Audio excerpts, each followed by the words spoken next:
दोस्तों, हम अपने जीवन में हमेशा अपने मन को लेकर परेशान रहते हैं। हम यह सोचते हैं कि हमारा मन भला शांत कैसे होगा। हमारे मन में तो तरह तरह के विचार चल रहे हैं। हम काम कुछ और करना चाहते हैं, लेकिन हमारा मन हमसे कुछ और ही काम करवा लेता है। इससे पहले कि आप अपने मन को शांत करने का प्रयास करें, यह जानना जरूरी है कि मन का व्यवहार शांत होने वाला है ही नहीं।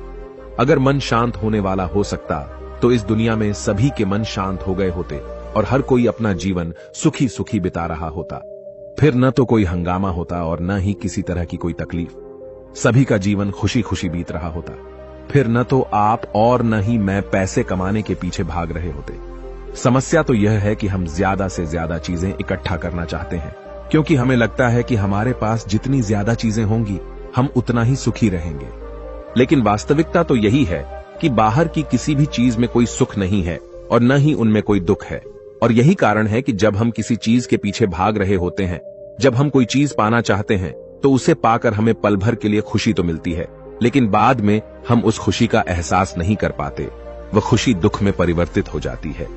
और इसी प्रकार से हम एक चीज से दूसरी चीज, दूसरी से तीसरी चीज के पीछे लगातार भागते रहते हैं, क्योंकि हमें ऐसा ही लगता है कि यदि हम वह चीज पालेंगे तो हम सुखी हो जाएंगे। लेकिन वास्तविकता में वही सुख हमारे दुख का कारण बन जाता है, जिस कारण हमारा मन बेचैन रहने लगता है। हम उस चीज को पाने के लिए तरह तरह के उपाय करते हैं, जिस कारण हमारा मन और भी बेचैन होने लगता है। और यह बेचैनी धीरे धीरे चिंता का रूप ले लेती है और हमारा मन पूरी तरह से अशांत हो जाता है। हमें कुछ भी अच्छा नहीं लगता। हमें लगता है कि जो कुछ हमने मांगा था उसका उल्टा हो रहा है।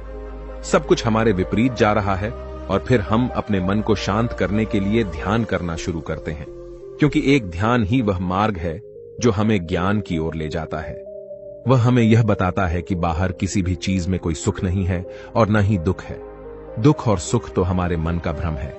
यह हमारे मन की एक उपज है, जिसके लालच में हमारा मन हमें यहां वहां भगाता रहता है। जैसे कि महीनों से भूखे एक भिखारी को अगर एक सूखी रोटी भी मिल जाए तो वह उसके लिए सुख है, वह उसके लिए अमृत है। और ठीक उसी के विपरीत यदि किसी धनवान के घर पर 56 प्रकार के भोग भी बन जाए, तब भी वह उसे खाकर तो दुखी ही रहेगा। यह तो उनकी मनस्थिति पर निर्भर करता है। इसे और अच्छे से समझने के लिए आज की जो कहानी मैं आपको सुनाने जा रहा हूं, इस कहानी के माध्यम से आप यह समझ पाएंगे कि हमारे मन की स्थिति क्या है और हम इसे कैसे नियंत्रित कर सकते हैं। तो चलिए बिना किसी देरी के कहानी शुरू करते हैं। एक समय की बात है, एक गांव में एक युवक रहता था जिसका मन बहुत ही अशांत रहता था। वह हमेशा तनाव में रहता। वह अपने मन को शांत करना चाहता था, लेकिन उसे कोई भी उपाय नजर नहीं आ रहे थे। उसके जीवन में कई प्रकार के दुख थे, जिनके कारण वह हमेशा तकलीफ में रहता, तनाव में रहता। एक दिन उसे पता चला कि उसके गांव में एक बौद्ध भिक्षु आए हुए हैं, जो सभी को दुख और सुख पर उपदेश दे रहे हैं। वह युवक तुरंत ही घर से निकला और उनके आश्रम जा पहुंचा। वहां पर पहुंचने के बाद उस युवक ने देखा कि वह बौद्ध भिक्षु सभी गांव वालों को उपदेश दे रहे थे। बौद्ध भिक्षु कह रहे थे कि सभी के जीवन में कोई न कोई सुख और दुख तो आता ही रहता है, जिस कारण हमारा मन बहुत अशांत रहता है। और एक अशांत मन इस दुनिया का कोई भी सुख नहीं ले सकता। फिर चाहे उसे पूरी दुनिया की धन दौलत ही क्यों न मिल जाए, वह उसे पाकर भी दुखी ही रहेगा। परंतु जिस व्यक्ति का मन शांत है, उसके पास चाहे कुछ भी हो या न हो, वह हर छोटे पल का आनंद ले सकता है। वह हर पल को खुशी खुशी जी सकता है। इस दुनिया का और इस जीवन का परम सुख भी प्राप्त कर सकता है। इतना कहकर उन बौद्ध भिक्षु ने अपना प्रवचन समाप्त कर दिया और वापस आश्रम की ओर लौट गए। युवक भी उनके पीछे पीछे आश्रम पहुंच गया और इस युवक ने उन बौद्ध भिक्षु से कहा, हे गुरुवर, अभी कुछ देर पहले आप उपदेश दे रहे थे कि एक शांत मन हर पल का आनंद ले पाता है, हर पल को सुखी सुखी जी पाता है। लेकिन इस दुनिया में सभी के पास मन है और सभी के मन अशांत है, तो ऐसे में भला अपने जीवन को कोई सुखी सुखी कैसे जी सकता है। इस दुनिया में शांत मन किसी के पास नहीं। मेरे पास भी एक ही मन है और वह भी शांत नहीं है। गुरुवर, क्या आप बता सकते हैं कि मैं अपने इस मन को कैसे शांत करूं? तभी बौद्ध भिक्षु ने उस युवक को ध्यान के बारे में समझाया, ध्यान के फायदे बताए और उसे कहा, बेटा, ध्यान करने से हमारा मन शांत हो जाता है। हम विचारों के दलदल से बाहर आने लगते हैं और इस कारण हमारे जीवन में सुख उत्पन्न होने लगता है। यदि तुम भी अपने जीवन में सुखी होना चाहते हो, अपने मन के इन विचारों के दलदल से बाहर निकलना चाहते हो, तो तुम्हें ध्यान करना चाहिए। तुम्हें ध्यान का अभ्यास करना चाहिए, क्योंकि यही वह मार्ग है जो तुम्हारे मन को शांत कर सकता है और तुम्हें सही राह पर ला सकता है। उस युवक ने उन बौद्ध भिक्षु की बात मान ली। उस युवक ने उन बौद्ध भिक्षु को प्रणाम किया और वापस घर चला गया। घर पहुंचने के बाद उसने ध्यान करना शुरू किया। वह रात भर ध्यान करता रहा, लेकिन उससे उसे कोई लाभ नहीं हुआ। इस कारण वह अगली सुबह फिर से उन बौद्ध भिक्षु के पास पहुंचा और उन बौद्ध भिक्षु से कहता है, गुरुवर, आपके कहे अनुसार मैंने रात भर ध्यान किया है, लेकिन उससे मुझे कोई लाभ नहीं हुआ। मेरा मन तो अभी भी अशांत है। आप तो कह रहे थे कि ध्यान करने से हमारा मन शांत हो जाता है। तभी वह बौद्ध भिक्षु उस युवा से कहते हैं, ध्यान कोई एक बार करने की चीज नहीं है, यह तो अभ्यास है और धीरे धीरे समय के साथ मन शांत होता जाएगा। इस पर वह युवक कहता है, हे गुरुवर, मेरे पास इतना समय नहीं है। मुझे कोई ऐसा मार्ग बताइए जिससे जल्दी जल्दी मेरा मन शांत हो जाए और मैं खुशी खुशी अपना जीवन जीने लग जाऊं। ऐसे तो मेरा बहुत समय बर्बाद हो जाएगा। मुझे कुछ ऐसा बताइए गुरुदेव, जिससे मेरा मन आज के आज और अभी शांत हो जाए, जिससे मैं सुख की अनुभूति कर पाऊं, मुझे सुकून मिले। उस युवक की यह बात सुनकर बौद्ध भिक्षु मुस्कुराने लगे। उन्होंने उस युवक से कहा, बेटा, मेरे पास तुम्हारे लिए कुछ ऐसा है जिससे तुम्हारा मन अभी के अभी शांत हो जाएगा। इतना कहकर वह बौद्ध भिक्षु अपने आश्रम में गए और अंदर से एक घड़ा लेकर आए और उस युवक को थमाते हुए कहते हैं, जाओ और पास की बह रही उस नदी से इस घड़े में पानी भरकर लाओ। उन बौद्ध भिक्षु के इतना कहने के बाद उस युवक ने वह घड़ा हाथ में ले लिया और नदी की तरफ जाने लगा। उसके बाद मन ही मन सोच रहा था कि लगता है यह गुरु पागल है, इन्हें कुछ नहीं पता। भला यह घड़ा मेरे जीवन में शांति कैसे ला सकता है? ये मेरे मन को शांत कैसे कर सकता है? लेकिन उसके पास और कोई रास्ता नहीं था, जिस कारण उसने घड़ा लिया और पास वाली नदी के पास पहुंच गया। उसने उस नदी में से उस घड़े में पानी भरना शुरू किया, लेकिन जैसे ही उस व्यक्ति ने उस घड़े को नदी से बाहर निकाला, तो उस युवक ने देखा कि उस घड़े के चारों ओर छोटे छोटे छेद हैं, जिससे पानी तेजी से बाहर की ओर निकल रहा था। उसने लगातार कई बार प्रयास किए, लेकिन काफी बार कोशिश करने के बाद भी वह उस घड़े को पूरा नहीं भर पाया और थक हार कर उन बौद्ध भिक्षु के पास वापस लौटा और क्रोधित होकर कहता है, गुरुवर, आपने यह कैसा घड़ा दिया है? इसके चारों तरफ तो छेद है। भला मैं इसमें पानी कैसे भरकर ला सकता हूं? जब भी मैं पानी भरता हूं, इस घड़े के छेदों से सारे पानी बाहर निकल जाते हैं। इस घड़े को मैं पूरा नहीं भर सकता। तभी वह बौद्ध भिक्षु उस युवक को शांत कराते हुए कहते हैं, बेटा, शांत हो जाओ। तुम्हें तुम्हारे प्रश्न का जवाब ही तो दे रहा हूं, और यदि तुम क्रोधित अवस्था में इस जवाब को सुनोगे तो इसे समझना तुम्हारे लिए मुश्किल हो जाएगा। इसलिए शांत हो जाओ और मेरी बात समझने का प्रयास करो। ये जो घड़ा मैंने तुम्हें दिया है, इसे अपना मन समझो, और मन केवल दो ही प्रकार से शांत हो सकता है। पहला यह कि तुम उसे लबालब पूरा भर दो और उसमें कुछ भी और आने जाने की जगह न बचे। क्या तुम इस घड़े को इस प्रकार भर सकते हो?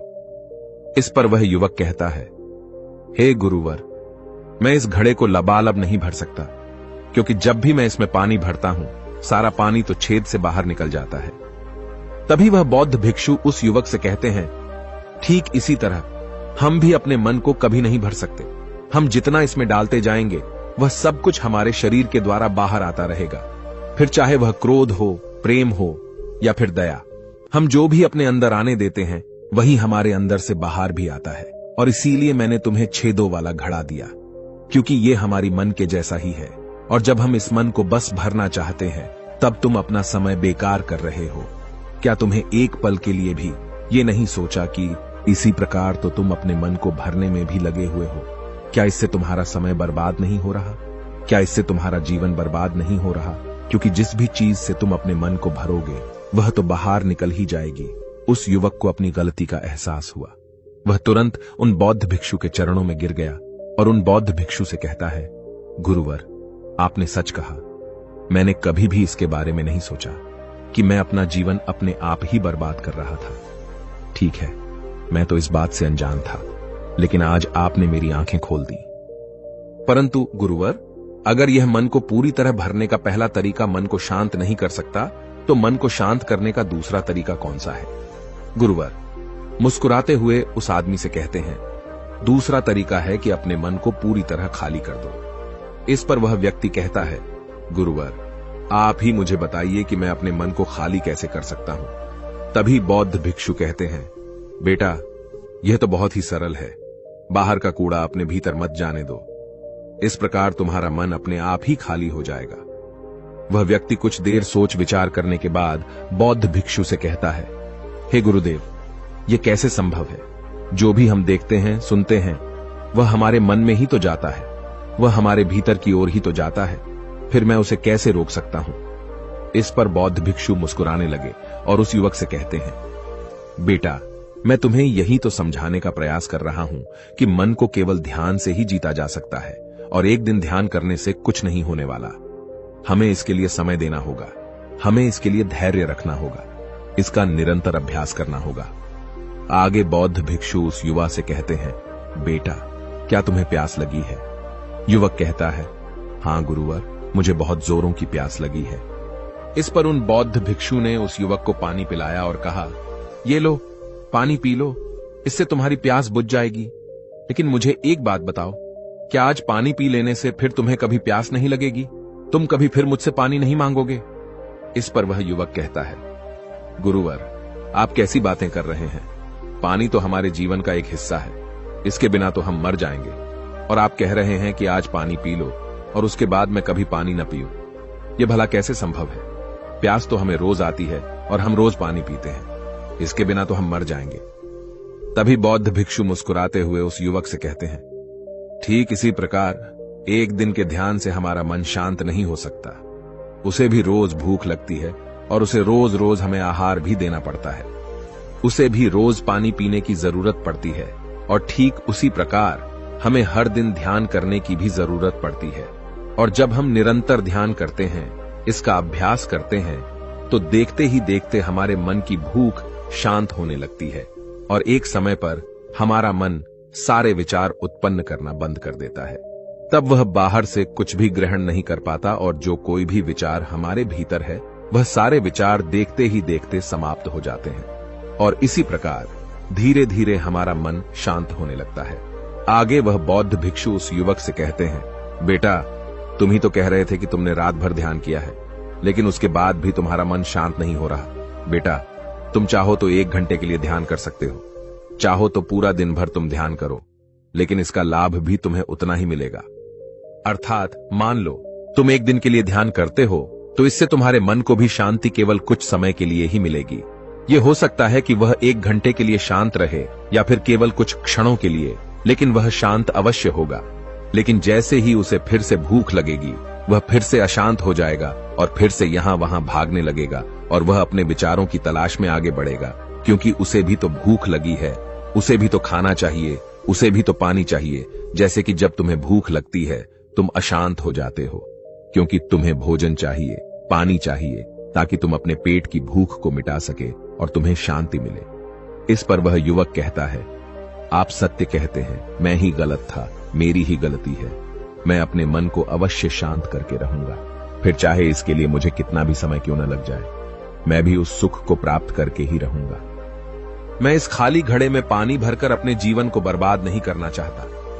मैं अपने मन को शांत करके ही रहूंगा। मैं अपने मन को पूरी तरह से खाली कर दूंगा। इतना कहकर उस युवक ने उन बौद्ध भिक्षुओं को प्रणाम किया और वापस अपने घर की ओर लौट गया। दोस्तों, हम लोगों के जीवन में भी कई प्रकार की समस्याएं हैं और हम उन समस्याओं का समाधान करना चाहते हैं, और अंत में हमें जो मार्ग मिलता है वह ध्यान है। हम ध्यान तो करना चाहते हैं, लेकिन हम उसके परिणाम को तुरंत पाना चाहते हैं। जब हम शुरू शुरू में ध्यान करते हैं तो हमें उसका कुछ भी लाभ नहीं मिलता और हमें लगता है कि यह व्यर्थ है, इससे हमें कोई भी फायदा नहीं होने वाला, क्योंकि हमें तो सब कुछ जल्दी जल्दी चाहिए। लेकिन वास्तविकता तो यही है कि ध्यान सब्र और समय मांगता है और साथ ही उसे शांति भी चाहिए। परंतु हम इतने अशांत हैं कि हमारे भीतर ये तीनों चीजें नहीं हैं। इसीलिए अपने भीतर धैर्य पैदा करें। जब आपके भीतर धैर्य पैदा होगा, तभी आप सब्र, समय और शांति के महत्व को समझ पाएंगे और फिर आपका समय चाहे कैसा भी क्यों न चल रहा हो, आप हर समय खुश रहना सीख जाएंगे। अगर आपका मन अशांत है तो यह किसी और के हाथों में नहीं है कि वह आपके मन को शांत कर सके। यह तो आपके हाथों में है कि आप अपने मन को किस प्रकार और कितनी देर तक के लिए शांत कर सकते हैं। दोस्तों, आपने आज के इस वीडियो से क्या सीखा वह मुझे आप कमेंट में बता सकते हैं। इसी के साथ में उम्मीद है कि आपको आज की वीडियो पसंद आई होगी, तो इस वीडियो को उस इंसान को शेयर करें और उसी के ठीक बाद चैनल को सब्सक्राइब करें। तो चलिए फिर मिलते हैं ऐसी एक और नई वीडियो में। तब तक के लिए अपना ख्याल रखें। धन्यवाद और नमो बुद्धाय।